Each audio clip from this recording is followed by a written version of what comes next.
어떤 마음으로 살아오셨습니까? 우리의 삶이 어렵고 힘들 때도 있고 마음의 상처와 아픔을 당할 때도 있었을 겁니다. 그럴 때 여러분들의 마음은 어디로 나아가고 계셨습니까? 시편 84편 5절에 보면 주께 힘을 얻고 그 마음에 시온의 대로가 있는 자는 복이 있나이다. 아멘. 우리가 마음이 어렵고 힘들 때 누구에게 힘을 얻느냐? 예수 그리스도께 힘을 얻을 때 우리 마음에 시온의 대로가 열릴 줄로 믿습니다. 여러분, 시온의 대로는 무엇일까요? 하나님을 향한 마음의 길이 열려 있는 상태를 의미합니다. 그러니까 주께 힘을 얻으면 우리의 마음이 어떻게 된다고요? 열리게 되어 있다라는 것입니다. 왜? 예수 그리스도의 능력이, 예수 그리스도의 힘이 우리에게 임하기 때문입니다. 어렵고 힘든 세상 속에서 살고 있는 저와 여러분, 예수님께 힘을 얻고 살기를 소망합니다. 예수 그리스도께 영광을 얻을 수 있기를 원합니다. 예수님이 주시는 은혜를 누리며 살 수 있기를 소망합니다. 우리 이 자리가 우리의 마음이 회복되고 우리의 심령이 회복되는 은혜의 자리가 될 수 있기를 간절히 소망합니다. 오늘 본문에서도 사무엘은 너희들의 마음을 하나님께 향하도록 해야 된다라고 우리에게 말씀합니다. 그 마음이 시온의 대로가 되도록 해야 된다라고 우리에게 말씀합니다. 우리의 마음이 하나님을 향하도록, 그리고 이스라엘 백성들의 마음 가운데 하나님을 품고 살아갈 수 있도록 사무엘은 그들 가운데 마음을 열라, 마음을 쏟아라 라고 가르쳐주고 있습니다. 오늘 본문을 잘 이해하려면 당시 시대적 배경을 잘 알아야 합니다. 당시의 시대적 배경은 구약의 엘리 제사장 때 영적으로 암흑한 때였으며 신앙의 타락이 여전한 때였습니다. 엘리 제사장이 있었지만 제사장 역할을 하지 못하고 이스라엘 백성들이 너무나 범죄하고 하나님을 떠나 있는 마음의 상태를 이야기하고 있다라는 것이죠.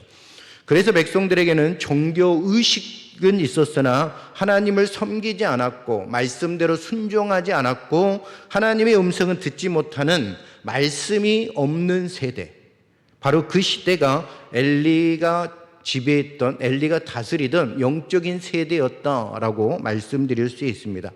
바른 신앙을 상속받지 못한 시대, 바로 그 시대가 엘리 제사장이 있었던 시대라고 볼 수 있는 것이죠.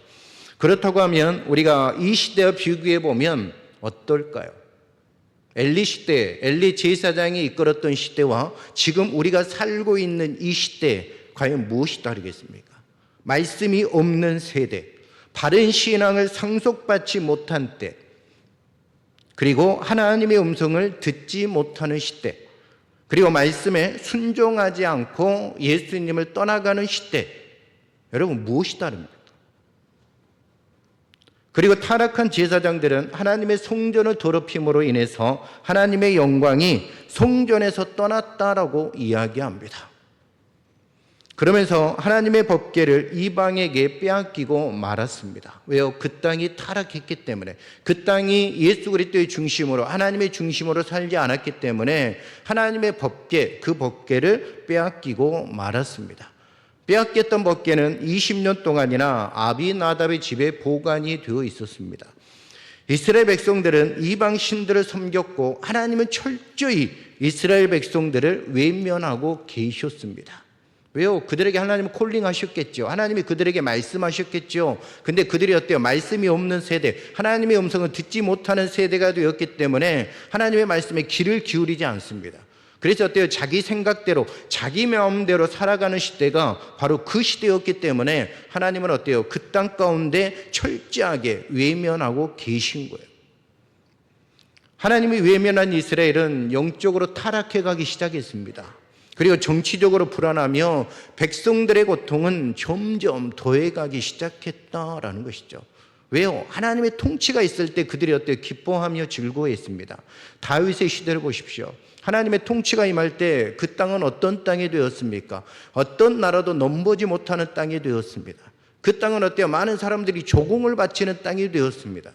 근데 하나님의 어떤 영이 떠나고 하나님의 말씀대로 살지 않은 세대가 되었을 때 그 땅이 어떻게 되었습니까? 힘들고 어렵고 불안한 세대가 되었다라는 것이죠.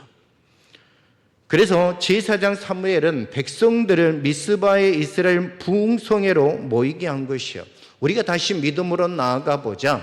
우리가 다시 한번 하나님 앞에서 바로 서보자. 너희들은 내 앞으로 오라, 모이라 라고 사무엘은 강력하게 그들에게 말하고 있습니다. 오늘 이 예배가 미스바의 성회의 은총이 임하는 성회가 되기를 주님의 이름으로 축원합니다. 예수 그리스도의 임재가 느껴지는, 예수 그리스도의 음성을 들을 수 있는 우리가 될 수 있기를 간절히 소망합니다. 그러기 위해서는 우리의 마음으로 온전히 드려야 돼요. 우리의 마음으로 온전히 하나님 앞에 다 내어놓고 드릴 수 있는 마음이 있어야 됩니다. 옆집 어떤 권사님이 그렇더라고요. 문 앞에 들어오는데 저한테 그러더라고요. 벌써부터 잠이 온다고 그러시더라고요. 그러면서 은혜를 끼쳐 주십시오 그러다고. 가장 힘든 게 은혜 끼치는 거죠. 어려운 게 은혜 끼치는 거죠. 그럼 사무엘이 어떤 말씀을 그들에게 했겠습니까? 우리 3절을 한번 읽어보도록 하겠습니다. 3절입니다. 시작. 사무엘이 이스라엘 온 족속에게 말하여 이르되 만일 너희가 전심으로 여호와께 돌아오려거든 이방 신들과 아스다롯을 너희 중에서 제거하고 너희 마음을 여호와께로 향하여 그만을 섬기라. 그리하면 너희를 블레셋 사람의 손에서 건져내시리라. 아멘. 지금 우리들에게 중요한 말씀을 해주고 있습니다. 너희가 전심으로 여호와께 돌아오려면, 전심은 뭐예요? 모든 걸 다 하나님 앞에 내어드린다는 말씀이지 않겠습니까? 내 마음과 내 뜻과 내 힘을 다하여 하나님 안을 보겠다는 거죠. 그렇게 돌아오려고 하려거든 뭐라고 합니까? 우상을 버리고 라고 이야기해요. 우상을 버리고. 그 땅에 하나님을 배신하고 우상을 섬기는 땅이 되었기 때문에 하나님이 가장 싫어하는 게 우상 숭배입니다. 근데 그들의 마음으로 우상을 섬기고 또 어때 그들이 우상을 만들어서 또 우상을 섬기는 우를 범했기 때문에 너희들이 나에게 돌아오려거든 우상을 버려라 라는 겁니다. 그리고 너희 마음을 여호와께로 향하여 그만을 섬기라 라는 거예요. 그러니까 우리가 두 가지 마음을 말씀합니다. 전심으로 너희들의 마음을 다하고 뜻과 힘을 다해서 나에게로 돌아오려거든 우상을 섬겨야 되는데 너희 마음을 여호와께로 향하여 그만을 섬기라 라고 말씀하셔요. 우리 하나님은 어디를 보시는 하나님이실까요? 우리 마음의 중심을 보시는 하나님이십니다. 그러니까 우리가 하나님 앞에 나아갈 때 내 마음의 중심이 정말 예배 가운데 나아갈 때 기쁨의 예배를 드리기에 합당한 마음인가, 이것을 먼저 우리가 점검해 볼 수 있어야 해요. 그러니까 우리가 10분 전, 20분 전에 와서 하나님 앞에 예배 드리기 전에 간절한 마음으로 기도하는 이유는 우리의 마음이 하나님 앞에 집중될 수 있도록, 우리의 마음이 하나님을 온전한 예배 가운데 고백할 수 있도록 그 자리에 머물러 있는 겁니다. 이스라엘 백성들을 향해서 여호와께 돌아오려거든 어떻게 해야 되느냐, 조금 더 구체적으로 보면 마음을 얻을 수 있는 방법 두 가지를 말합니다. 첫째는 이방 신들을 제거하라고 말씀합니다. 지금 이스라엘 백성들은 이방 신들을 섬기고 있어요. 하나님이 선택한 백성이 하나님을 선택하지 않고 이방 신들을 섬겼기에 그들의 마음이 지금 하나님보다 다른 것들을 보고 있음을 알 수가 있습니다. 그래서 제가 처음에 시작할 때 여러분에게 이런 질문을 드렸습니다. 한 주간 어떤 마음으로 사셨습니까? 내 마음으로 살았느냐 아니면 하나님을 품고 살았느냐, 여기에 대한 질문인 것이죠. 어렵고 힘들 때 우리는 우리의 마음이 자꾸만 어때요? 다른 것들을 볼 때가 있습니다. 그럴 때 하나님을 보셨느냐라는 겁니다. 다른 것들의 마음을 빼앗기지 않고 진정으로 내 마음의 중심 가운데 주님을 품고 주님을 고백하며 한 주간 기쁨으로 살아냈느냐라는 것이죠. 그래서 사무엘은 전심으로 여호와께 돌아오려거든 너희가 섬기고 있는 우상을 제거하고 전심으로 마음을 다해서 하나님을 섬기라라고 말씀하고 있습니다. 두 번째는 너희 마음을 여호와께로 향하여 그만을 섬기라라는 것이죠. 이방 신들을 섬기는 마음을 오직 하나님께로 향하여 하나님만을 섬기면 블레셋 사람의 손에서 건져주시겠다라고 말씀하셔요. 너희들이 그렇게 하면, 너희들이 우상을 버리고 네 마음을 다해서 나를 섬기면, 나만을 바라보면 내가 어떻게 한다고요? 블레셋 사람의 손에서 너희들을 분명하게 건져내시겠다라는 겁니다. 하나님은 늘 이들에게 말씀합니다. 이스라엘 백성들에게 말씀해. 이사야 때도 말씀합니다. 너희들이 나를 섬기며, 너희들이 우상을 버리고 나만을 섬기며 나만을 바라보면 내가 분명하게 돌아올 수 있게 하겠다라고 약속하십니다. 성경에서 늘 그렇게 말씀합니다. 너희들이 이렇게 행하면 내가 너희들에게 축복하시겠다라고 말씀합니다. 그러니까 우리가 축복받기를 원한다면 우리의 마음을 온전히 하나님께 향하여 하나님만을 섬기고 하나님의 기쁨이 되고 하나님 앞에 영광을 올려드리면 하나님께서 우리의 모든 것들을 책임져 주실 줄로 믿습니다. 이게 바로 믿음의 비결이에요. 지금 이들의 마음은 하나님 밖에 있습니다. 하나님 밖에 있어요. 이방신, 우상들로 가득 채워져 있습니다. 그래서 하나님도 그들을 모르겠다라고 말씀하시는 거예요. 내가 너희들을 선택해서 불렀지만 나는 너희들을 모른다라고 말씀하시는 거예요. 철저하게 외면하고 계신다라는 것이죠. 자신들이 믿었던 하나님을 다시 마음을 쏟고 섬기면 되는데 그게 참 어려운 거죠. 한번 마음이 떠나면 그 마음을 다시 사로잡기가 쉽지 않다는 이야기예요. 쉽지 않다는 말씀이에요. 여러분, 우리 자녀들 가운데 하나님을 떠나 있는 자녀들이 너무나 많습니다. 기도 제목이 그거인 분들이 태반이에요. 고등학교 때까지 열심히 잘 믿었는데 대학교 때부터 나오지 않습니다. 거의 다 태반입니다. 어때요? 이제 마음이 하나님 중심으로 있다가 세상으로 가버리니까 이 마음을 돌이키기가 쉽지 않다는 것이죠. 쉽지 않다는 겁니다. 그들의 마음을 하나님 앞에 다시 일으키기가 어렵게 된다는 이야기예요. 우리가 할 수 있는 일이 무엇이겠습니까? 기도밖에 없지 않을까요? 하나님만을 바라보며 열심히 눈물 뿌려 기도하는 것밖에 없지 않겠습니까? 그러다 보면 우리들의 마음이 간절하다 보면 하나님께서 우리들의 마음을 아시고 그 영혼 가운데 하나님의 은혜를 부어주시면, 하나님이 그 마음을 열어주시면 그들이 하나님 앞에 돌아올 줄로 믿습니다. 그럼 이스라엘 민족들이 어떻게 했을까요? 그들의 마음에 동요가 일어나기 시작했을까요? 아니면 하나님을 다시 외면하게 되었을까요? 우리 다 같이 6절을 한번 읽어보도록 하겠습니다. 6절입니다. 시작. 그들이 미스바에 모여 물을 길어 여호와 앞에 붓고 그날 종일 금식하고 거기에서 이르되 우리가 여호와께 범죄하였나 하니라. 사무엘이 미스바에서 이스라엘 자손을 다스리니라. 아멘. 물을 길어 여호와 앞에 붓는 행위는 쏟아진 물을 다시 담을 수 없듯 죄를 다시는 짓지 않겠다라고 하는 결단과 통회하는 마음을 상징하는 겁니다. 그들은 이젠 다시 하나님 앞에 죄를 범하지 않겠습니다 라는 간절한 마음이 그 물을 쏟는 행위를 통하여 나타나 보이셨다라는 거죠. 여러분, 애통하는 마음을 표현합니다. 이제는 우리가 그렇게 살지 않겠다, 하나님을 중심으로 살아가겠다라는 마음을 그들이 표현하고 있는 것이죠. 이방신을 버리고 오직 하나님 한 분만을 향한 온전한 마음, 하나님만을 의지하는 마음을 보여주고 있다라는 겁니다. 어느 때 사무엘이 그들 가운데 마음을 요동케 할 때, 그들의 마음 가운데 하나님의 말씀이 들어가기 시작할 때 그들이 어떤 미스바에 모이기 시작했다라는 것이죠. 하나님을 향한 마음이 커지고 그들이 하나님 앞에 온전히 서기 위해서 금식하며 여호와께 범죄하였나이다 외침이 그들의 잘못을 인정하고 이제는 하나님의 영광을 위하여 마음을 드리겠다는 고백이 되는 것이죠. 여러분, 하나님을 향한 마음은 모든 그리스도인이 가장 기본적인 책임이자 최우선 순위인 줄로 믿습니다. 우리에게는 하나님밖에 없어요. 우리에게는 예수 그리스도밖에 없습니다. 예수님이 이 땅에 오신 이유, 우리를 위해서, 나를 살리기 위해서 이 땅에 오신 이유, 나를 너무나 사랑하기 때문이죠. 그렇기 때문에 우리가 하나님을 향한 마음, 하나님을 향한 사랑은 우리의 기본적인 책임이자 최우선 순위가 되어야 될 줄로 믿습니다.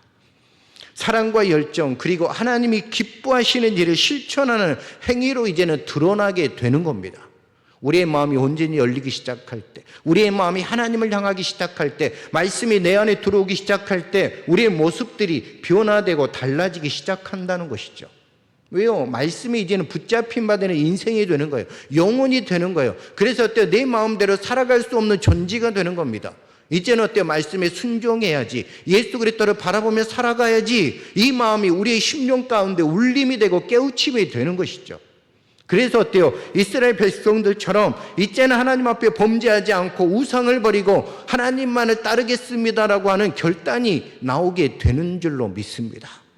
그만큼 말씀이 중요한 거예요. 그만큼 말씀이 우리의 영혼을 살리는 생명의 말씀인 줄로 믿습니다. 여러분, 온 마음을 다해 하나님을 찾고 삶의 모든 영역에서 하나님의 뜻과 계명을 따르며 기쁨과 감사를 표현하는 삶을 살아내는 것이 중요하다라고 우리에게 말씀해 주고 있습니다. 말씀해 주고 있습니다. 이런 모습으로 살아야 되고 본이 되어야 하는 이유가 바로 여기에 있다라는 것이죠.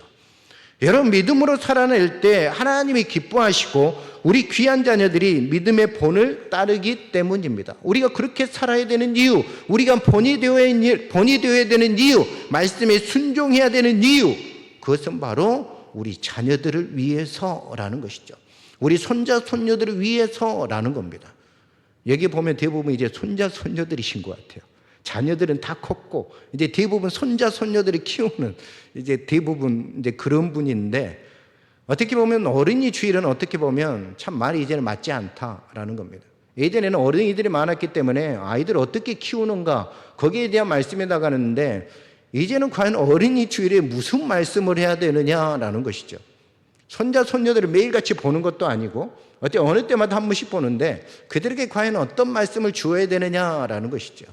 이게 어떻게 보면 딜레마인 것이죠. 목회자는. 사랑하는 성도 여러분, 오늘은 어린이 주일입니다. 어린이 주일입니다. 세상에서 가장 귀하고 아름답고 소중한 존재가 있다면 그것은 바로 어린이일 것입니다. 보기만 해도 사랑스럽고 아름답지 않습니까? 너무나 이뻐요.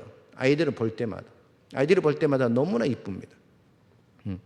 그처럼 소중한 어린 자녀들을 어떻게 키우는 것이 잘 키우는 것일까? 이 질문 달리 돌려 말씀을 드리면 여러분은 이제 손자, 손녀들을 어떻게 잘 키울 것일까? 라는 것이죠. 어떻게 보면 저에게 해당되는 것 같아요.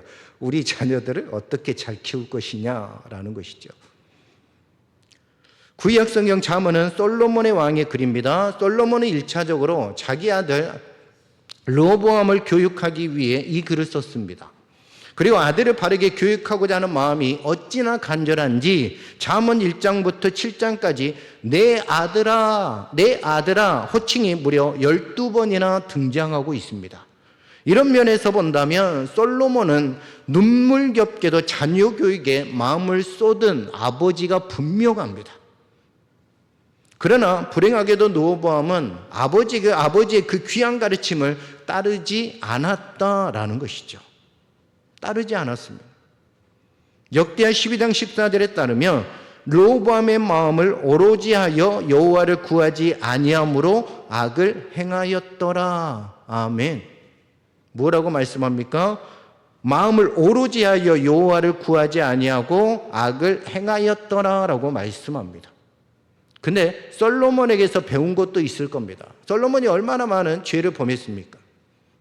엄청난 많은 부인들을 얻고 하나님 앞에서 범죄한 일들, 우상을 섬기는 일들을 하면서 그 자녀들은 또 그것들을 배우면서 자라왔겠죠. 참 어이없는 결과라고 할 수 있습니다. 어떻게 이런 일이 일어날 수 있단 말인가? 솔로몬은 아들 교육을 위해 잠언이라고 하는 훌륭한 책을 썼지만 정작 본인은 그 귀한 가르침과는 다른 삶을 살게 되었다라는 것이죠. 살게 되었다라는 겁니다. 그 결과 솔로몬의 후손들에게 대대로 비극을 불러왔을 뿐 아니라 이스라엘 민족 전체에도 불행을 가져오는 그런 시간이 되었다라는 겁니다. 그래서 어때요? 북이스라엘과 남유다로 쪼개지는 20명들의 왕들이 세워지는 이런 안타까운 현실이 그들 앞에 등장하게 되는 것이죠. 솔로몬과 그 자녀들에게서 나타난 결과가 우리들에게도 일어날 수 있습니다. 솔로몬처럼 좋은 교육을 시켜주고 또한 많은 물질과 좋은 환경을 물려준다고 자녀에게 행복한 미래가 보장된다라고 생각하면 여러분 큰 오산입니다. 큰 오산입니다. 우리가 물려줄 수 있는 것은 오로지 예수 그리스도밖에 없음을 여러분 깨달을 수 있기를 소망합니다. 예수 그리스도, 예수님밖에 없음을 깨달을 수 있기를 간절히 소망합니다. 어제 모처럼 우리 집에서 이제 치킨 파티를 하는데 이제 우리 딸까지 이제 나오더라고요. 사춘기인데도. 그래서 이제 6명이 모였길래 제가 이제 조금씩 이야기를 해보려고 했더니 잘 안 통하더라고요. 이제 새롭게 조금 우리 아이들과 관계 개선을 위해서 야, 어떻게 지냈니? 행복하니? 물어봤더니 뭐 대답을 안 하더라고요. 야, 이게 참 어렵다, 힘들다라는 생각을 갖게 되었습니다. 특히 이제 우리 한국 부모들은 자녀들과 대화하는 게 참 쉽지가 않은 것 같아요. 저도 겪어보지만 무슨 말을 해야 될지 모르겠어요. 자녀들에게 어떻게 접견할까? 애들이 알고 있는 것이 무엇일까? 이런 이야기를 어떻게 꺼내야 될지는 모르겠어요. 쑥스럽기도 하고 안 해봤던 거라 해보기가 참 어렵다라는 것이죠. 저는 성도들하고 이야기는 잘하는데 집에 가면 별로 말을 안 하거든요. 왜? 입을 벌리기가 힘들어요. 너무나 말을 많이 하기 때문에 자녀들에게 어떤 말을 해주기가 굉장히 싫고 그냥 뻗어 있습니다. 대자로. 그게 잘못된 건데 알면서도 이제 새롭게 한번 시작해보자 라고 했는데 결국은 실패했습니다. 그래서 우리 아내가 하더라고요. 한 명씩 불러다가 이야기를 하라고. 한 명씩 불러다가 해도 너무 어려울 것 같은데. 어렵다. 우리가 새로운 대화 방법을 좀 찾는 게 중요하겠다라는 것을 깨닫게 되었습니다. 자녀를 키우는 부모들은 위기의식을 가지고 어린 자녀들을 바르게 양육하고 신앙의 삶에 있어서 좋은 본을 보여야 될 줄로 믿습니다. 여러분, 아프리카 속담에 이런 말이 있습니다. 한 아이를 키우려면 온 마을이 힘과 마음을 쏟아야 되고 온 마을이 필요하다는 속담이 있습니다. 그만큼 한 아이를 책임져야 된다는 것이죠. 근데 어때요? 한 명이 책임지는 거 아니라 온 마을이, 온 사람들이 책임질 때 그 자녀는 잘 크게 되어 있다라는 것이죠. 그러니까 공동체적인 책임인 것이죠. 공동체적인 책임이 우리에게 있다라는 것입니다. 이 말에 달리 말하면 온 교회가 교우들이 아이들을 위해서 협력하고 기도하고 내 자녀처럼 믿음으로 키우려고 하는 마음이 있어야 된다는 뜻이지 않을까 싶습니다. 어느 본문에서 우리에게 분명히 말씀하고 있습니다. 너희 마음을 여호와께로 향하여 그만을 섬기라, 하나님만을 섬기라 라고 우리에게 말씀하고 있습니다. 교회가, 그리고 성도들이, 부모들이 마음이 하나님을 향하게 있고 하나님만을 섬기는 모습 속에서 우리 귀한 아이들이 보고 듣고 성장해서 믿음의 자녀들로 나아갈 줄로 믿습니다. 죄송한 이야기지만 우리 아이들의 믿음의 실패는 우리들의 책임인 줄로 믿습니다. 왜? 집에서 교회 이야기 안 하잖아요. 집에서 예수님의 이야기 안 하셨잖아요. 집에서 예배드리지 않으셨잖아요. 무엇을 이야기했습니까? 너희는 이렇게 살아야 된다. 너희는 잘 살려면 이렇게 공부해야 된다. 어떤 것들을 해야 된다. 이런 말을 했지, 정말 예수님이 나에게 있어서 어떤 분인지, 내가 만난 예수님은 어떤 분이신지에 대해서 우리가 서로 나누고 공유하지는 않았다라는 것이죠. 그것이 뭐예요? 지금 현재 우리 자녀들이 교회 일을 나오지 않는 모습들이 되어지고 있다라는 것이죠. 여러분, 교회에서는 너무나 잘하는 것 같아요. 우리가 어때요? 그냥 잘 보여야 되기 때문에 잘하는 것 같습니다. 근데 뭐예요? 우리의 삶의 모습이 집에서나 다른 곳에서는 그 모습이 아닌 거예요. 그러니까 아이들이 볼 때는 이게 예수 그리스도를 믿는 것이 맞나라고 생각이 드는 것이죠. 생각이 드는 것이죠. 우리 자녀들이 저한테도 이야기합니다. 뭐 말하면 목사님 왜 그래? 나한테 그럽니다. 목사님 왜 그래? 내가 집에서도 목사냐? 그렇지. 난 집에서는 아빠야. 이렇죠. 그러니까 우리의 삶의 본질이 교회나 집이나 사회나 동일해야 된다라는 겁니다. 오늘 본문의 3절에 본 것처럼 전심으로 전심으로 우리의 마음을 다해서 하나님을 섬길 때 그 마음의 놀라운 역사가 어디로 흘러가게 되어 있을까요? 우리 자녀들에게 흘러가게 될 줄로 믿습니다. 여러분, 그러기 위해서 우리는 믿음으로 예수님만을 위하여 살아가는 삶의 모습이 필요합니다. 지금도 늦지 않았어요. 예수님을 위해서 살려고 하는 결단이 있으면 예수님을 위해서 전심으로 마음을 다해서 하나님을 섬기는 그 역사가 일어나면 우리를 통하여 우리 자녀들의 마음 가운데 성령의 역사가 임할 줄로 믿습니다. 여러분, 우리들의 자녀들을 위해서, 교회 교육부를 위해서 우리는 책임을 져야 합니다. 끝까지 나아가야 돼요. 여러분, 교육부가 없는 데가 얼마나 많이 있는지 아십니까? 교육부가 없는 교회들이 너무나 많아요. 그런 교회들이 지금도 부지 너무나 많이 일어나고 있다는 겁니다. 아이들이 떠나서 교회에 아이들이 없어요. 우리 교회도 얼마나 많이 떠났습니까? 아이들이. 지금 현재 80명 정도밖에 되지 않습니다. 여러분, 현실을 즉시해야 돼요. 무엇을 위해서 기도해야 되는가? 현실을 즉시해야 돼요. 여러분, 우리 유아 유치부 어쩔 때는 1명 나와서 예배드립니다. 어느 때는 3명 나와서 예배드립니다. 그러면 그 아이들이 올라가면 올라갈수록 밑에는 없어진다는 이야기예요. 우리가 그 아이들을 위해서 눈물로 기도해야 될 때 지금이지 않겠습니까? 그러면 어떻게 될까요? 청년부밖에 남지 않는다는 거죠. 근데 청년부도 결혼해서 떠나면 청년부마저도 위태할 수가 있게 되는 것입니다. 지금부터 기도하지 않으면, 지금부터 우리가 현실을 직시하지 않으면, 정말로 보지 않으면 안 된다라는 거예요. 입술로만 아니라 몸소 바른 믿음의 본을 보여줄 수 있기를 간절히 소망합니다. 하나님께서 우리에게 최고의 복으로 좋은 자녀들을 우리에게 허락해 주신 줄로 믿습니다. 우리는 그 자녀들을 끝까지 책임져야 될 사명이 있는 거예요. 우리 어린아이들과 청년들과 청소년들이 바르게 키우는 것이야말로 우리가 감당해야 할 최고의 사명인 줄로 믿습니다. 왜? 그 아이들에게 미래가 달려있기 때문이에요. 교회의 미래, 사회의 미래가 그들에게 있기 때문입니다. 그러니 뭐예요? 정신을 바짝 차려야죠. 기도해야죠. 우리의 자녀들을 건강하고 지혜롭게 사람들과 하나님께로 날로 더욱 사랑받기로 키우는 것보다 더 중요한 것은 없는 줄로 믿습니다. 그래서 내가 늘 기도하는 거, 우리 자녀들이 예수님을 떠나지 않았으면 좋겠다. 늘 새벽마다 기도하는 거, 오로지 그거 하나예요. 이들이 어때요? 뭐 공부 잘해도 건강해도 이런 거 기도하지 않습니다. 오로지 하나예요. 우리 자녀들이 정말 예수 그리스도를 떠나지 않았으면 좋겠다. 공부 못해도 어쩌습니까? 하나님이 책임져 주시겠죠.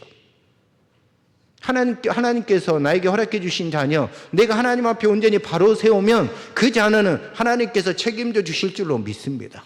그러니까 뭐예요? 기도 제목은 오로지 하나죠. 하나님을 떠나지 않고 하나님만을 섬기며 하나님을 위해서 살아갈 수 있는 존재가 되었으면 좋겠다. 오로지 그거 하나예요. 오로지 그거 하나예요. 성도님들의 자녀들을 예수님처럼 건강하고 또한 지혜롭게 자라도록 하고 하나님과 사람들에게 더욱 사랑받을 수 있도록 여러분의 손자, 손녀들을 위하여 눈물로 기도할 수 있기를 간절히 소망합니다. 여러분의 자녀들이 복된 인생을 살도록 도와주며 하나님께 참 잘했다 칭찬받으며 큰 상을 받을 수 있기를 주의 이름으로 축원합니다. 우리 이 시간에 함께 찬양을 부르면서 나아가도록 하겠습니다. 내 마음의 주를 향한 사랑이